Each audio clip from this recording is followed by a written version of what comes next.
What's going on, guys? So we're back again with another gameplay video. This time we have Trent here on the left playing the new reboot Raditz leader, and we have Adam here on the right playing starter deck Red Vegeta. So just before they get started into the gameplay video, I want to give a huge shout out to our sponsor, Team Card Titan. If you guys want any DBS Seal products or DBS singles, make sure you check out that link in the description below. For all the people in Australia and New Zealand, check out their auction page on Facebook as well. And the set has just dropped. So new ban list is in effect for these games, and Team Card Titan definitely has all your products and needs with that new set as well, so make sure you check them out. Now, cool. So this Raditz, this is the one that was given out for playing in the pre-release. It's a really interesting deck. I guess they've fixed it up from what the old one used to be, so it's a little bit better than it used to be. Consistently, I feel like it keeps you around about maybe like 5 or 6 cards in hand, right? That's like the common thing. So it just never lets you get a ridiculous amount of cards in hand, I guess, right? It can clear, don't get me wrong, it definitely can clear the hand sometimes. But most of the time it's that consistent 5 or 6 cards so you're playing around with. And when they start getting some threats in, obviously that can be really strong. Now, sad thing is you cannot grab Nappa Unison off the top here with this effect. You can only grab a battle card because it's in the parentheses for it, so it has to be the actual character name and not just on the card, right? And then what we're going to do is is add the thing to the hand, and then we can do that discard to play this guy out. Draw a card at the end of turn and pass turn, right? So that's not too bad at all. So we're going to pass back over to Adam. Now, Adam is playing starter deck Vegeta. This build he's playing is the Bardock's Crew engine, right? So he's playing actually the full engine, which is pretty cool. It's a really interesting deck. I feel like it can be very, very powerful as well. And Bardock's Crew, we have seen it so many times and it shines in so many decks, right? The package is at its core is just a very, very strong package. Can be very aggressive. It does what Red wants to do as well. Just put very cheap threats on the board. Just swing a lot. Pretty much all of them are 15Ks. And the good thing is, as you can see, he picked up the Bardock just there off the top with Fasha. Good thing is what he can do is get that Bardock and then get the Evolve going for it and everything, which is quite nice. And next turn, we can see a Unison in hand right now. So he is actually playing the Marseillan Unison. So the nice thing is that now that is in hand, we're definitely awakening next turn, which is perfect for him. So he can really keep the aggression on and keep all the draws up and everything like that as well. So that's great for him.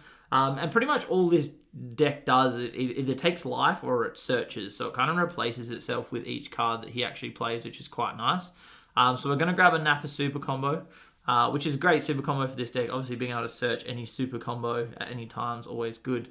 And it's a double super combo. The thing I did find as well, like even versing Raditz, is the hand does start to get a little bit low, unfortunately, for themselves, right? So the hand does get lower. But what he's got here is obviously he's running Ribrianne, so he's keeping on top of it. You're keeping the opponent consistently at a lower hand. And then he's got cards that allow him to draw, okay? The only thing is most of Raditz is around Warp, and most green cards for hand destruction are placed in drop rather than going to Warp. So he never gets, like, I guess, like the full effect of some of the cards. That one-drop Raditz, though, when it does hit and you do have enough cards in Warp, it's absolutely a phenomenal card. Being able to draw a card, I think it's every 2 cards in the Warp, you get to draw 1 card, which is great. So that can be really, really strong. Now, Adam, his turn, obviously straight into that Unison, right? I'm assuming straight away we just go for the plus card, right? And then what we can do is we could place a 1-drop in the drop area if we want. And then that allows us to, as I said, you get your Evolve, and then what you can do is play that 1-drop out. And that card, pretty strong just having that on the board, but you do need that Bond 3 going on. So Adam probably is having to think here. It does have a blocker on board, of course, but still, like, turn 2, quite a bit of pressure, especially because pretty much everything in this deck is going to be that 1-drop, right? So I guess the only hard thing here is Adam's probably not going to get this damage through, which kind of sucks, right? So more than likely not getting this damage through. So it's only if you take the damage, and I'm assuming here it's going to be blocked. Like, you're not going to allow it to just go through. There's no real benefit for him. So I think you do just snap off the block. Adam still takes a life anyway to go down to 4, so his super combos and everything alive.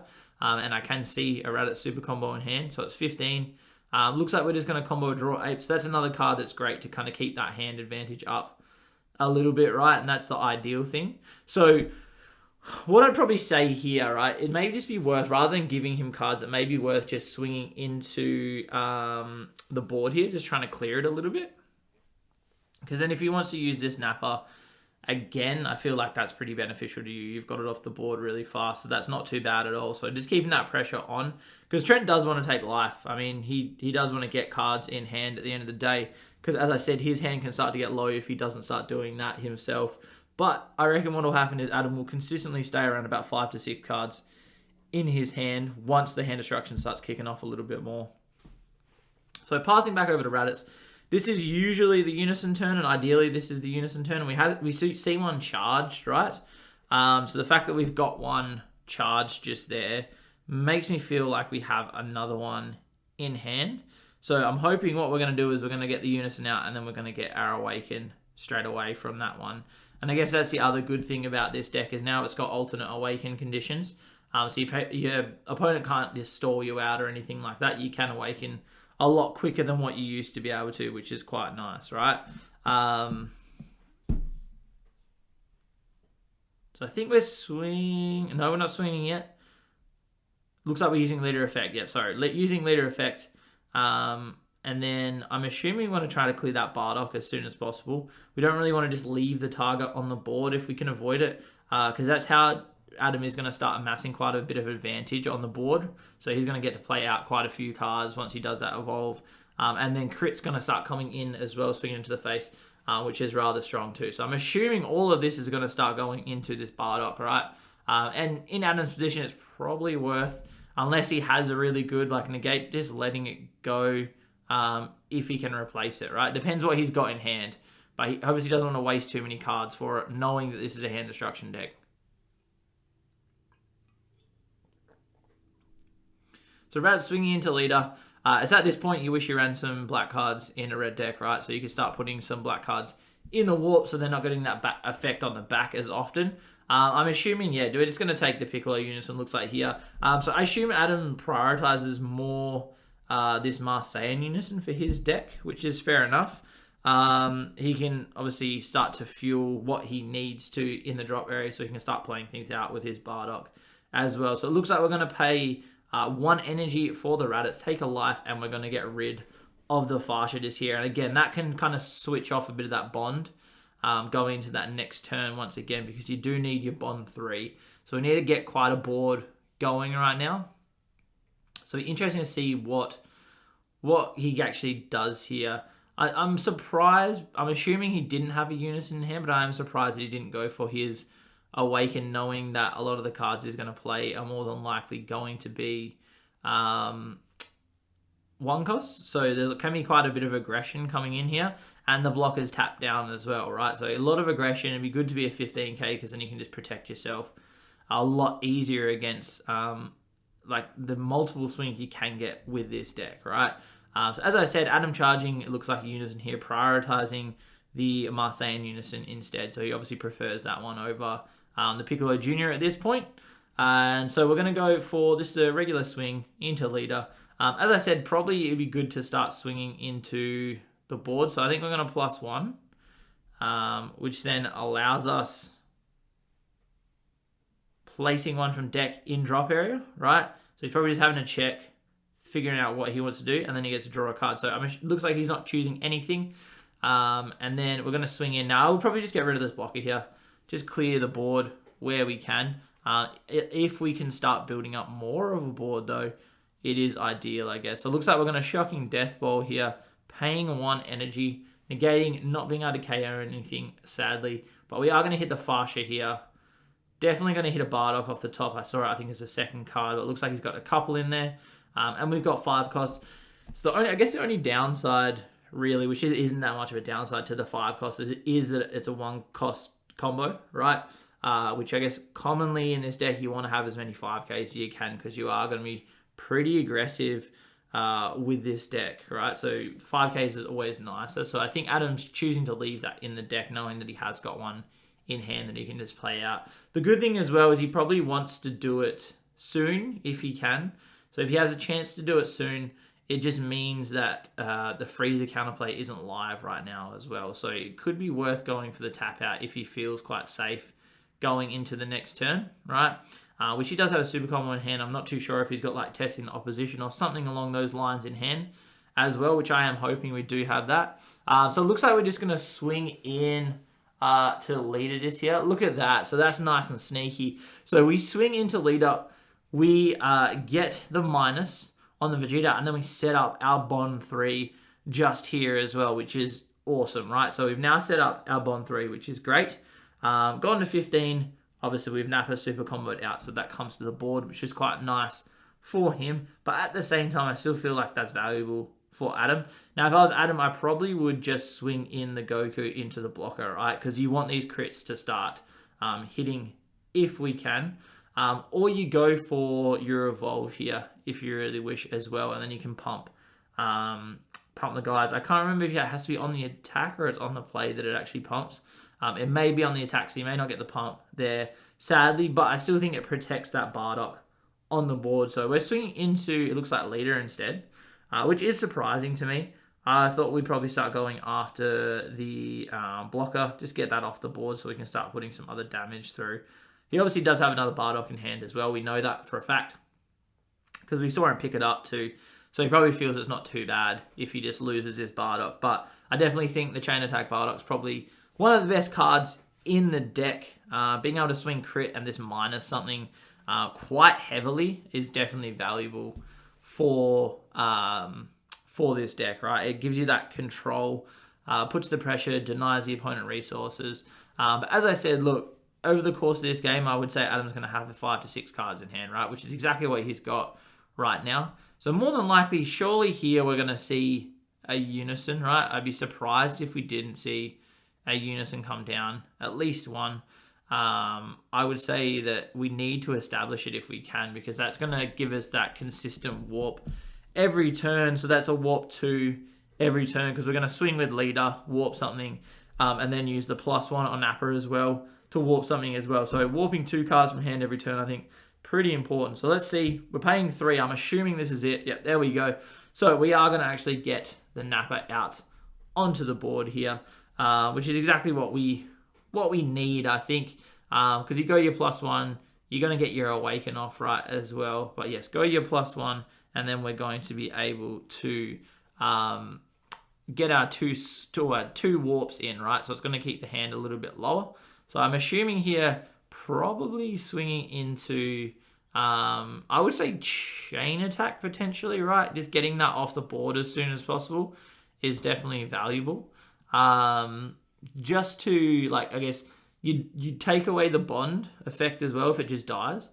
But then the fact is you also take away that crit pressure. But we are going to testing the opposition, which is really nice here for Adam, being able to protect it. He has got a few more swings that can go into it, but the good thing is he does now have a blocker as well. So looks like we're going to pay 2 for Rib, losing a little bit of that hand, sadly.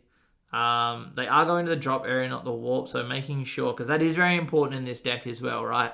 What goes to the drop, what goes to the warp, okay? It is very important, so you've got to make sure you put the right cards in the right areas. It looks like we're going to go super combo, which is surprising, but we do have another one in hand. Obviously, Adam is prioritizing this Bardock he has just here in his hand because he wants to get his Evolve which I respect. It's definitely very valuable for him. Now, if I was Trent here, you probably just leave that blocker standing, knowing how many swings we've got on the board. We've got the Bond live. We've got the Bardock as well in hand, right? Potentially. So we're going to get that play off pretty nice here. So let's see what we get. Looks like we just hit New Ruler as well. So that's quite nice. So we are going to go for our Evolve. Check top. Sadly, it doesn't look like we found a Bardock's Crew of 1 cost. Oh, wait, no, we did, sorry. We found the 1-drop Bardock there. That was the second card in. So we did find one, which is nice, but we have many, many targets in our drop area, which is nice here. So we are going to go for our Evolve. Add that straight to the drop area, right? And then we do have quite a few cards in the drop area that we can get out. So The question here is Adam, Trent is tapped out, right? So Adam could go pretty aggressive in this turn. He's got his bond live, so he knows we've got a 15k Farsha. We've got a few other guys as well, right? Which is great. So we're going to be able to put some pressure in. We've got the Unison, and then we can also do our plus, get another card on that one. Or we go for the -2 as well, right? So all cards with energy cost of 3 or less gain that 5k power, which is pretty nice. So you could do something like that if you needed. Looks like we're going to Dormant Potential here. And we're going to hit the Farsha and the Bardock on the swing and also block. So pretty rude there of Trent. Obviously, very good play though, because that clears the board, gets rid of that whole bond effect that was going on. And really just kind of just stifles him quite a bit. Now, he'll probably choose to plus instead this Goku, but it is going into the blocker now instead anyway. We are going to protect it. So interesting, choosing to protect it. Now, we've got one more swing, so the leader's definitely going to be getting this swing, right? Because that's where we get a card. Once again, as I said, I think what you do, rather than giving Trent another card, you just swing this card into that blocker now. If he wants to protect it with the card on board, that's fine, because his hand's getting pretty low as well. And then that gives you that extra protection. And I think being in the aggressive deck, someone having a blocker consistently can be quite frustrating, right? Because it feels like you can't push through enough. And I think what you want to do is just get it off board, so then you know your next turn you should be able to establish quite a few things and get some aggression going. And you just need the draw from the leader as well. So different than what I was thinking, right? So instead we went for the new ruler, and that's going to eat a negate straight away, which I respect. You know, that's pretty hectic. But that's another card in the warp. So if Trent does find another one of these Raditz cards, very strong for him. And sad thing is now we've missed out as well on an extra draw. So I am surprised there from Adam, because I think he's only got, I think, two cards in hand. Two very good cards in hand as well, and both of them are gone now. So what we're going to be able to do is we would be able to warp 1 and 1, right? So you would easily be able to do that.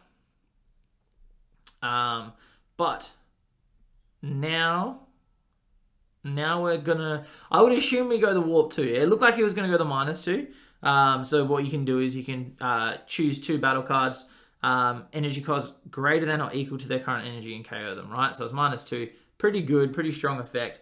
I am surprised though. I would say we'd probably just go for the warp, just get those cards out of hand, and then potentially we go for our crit should be live at this point as well. So our crit should definitely be live. I think there's more than 5 or 6 cards there in the drop area, right?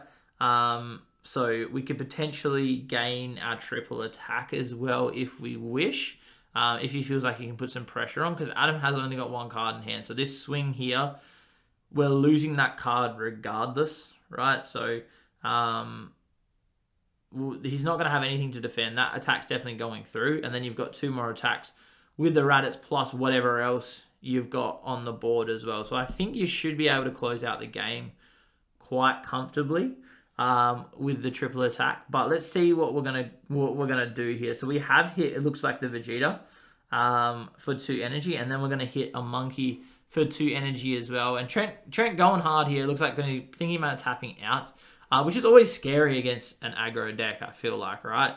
It is always a scary thing. But if Trent feels like he's in a pretty good position right here, I can understand tapping out and trying to put some more pressure through. Especially having something like that Raditz as well. That would be quite nice. Let's see what he goes for. I think he'll probably go the triple attack this turn. We're going to hit the Vegeta, just discard that card straight away from hand. So, yeah, this is where we can decide what we want to do, right? So it depends if this damage gets taken. That's when we can start going for our triple attack. So it looks like we're going to take the damage, not going to combo out of that one. Swinging into a leader, looks like with the crit.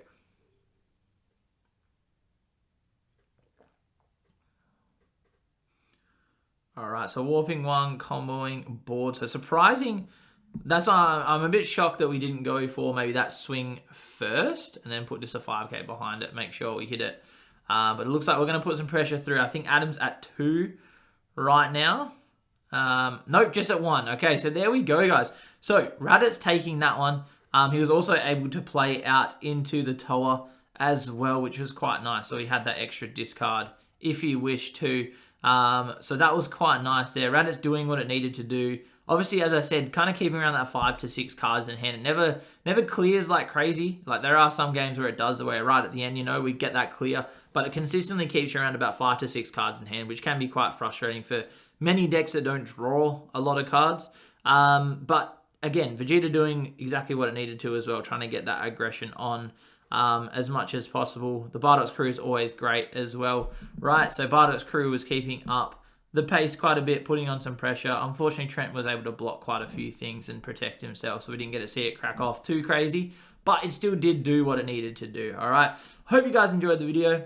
If you did, please remember to subscribe, hit that bell to stay notified, and we'll catch you guys on the next one.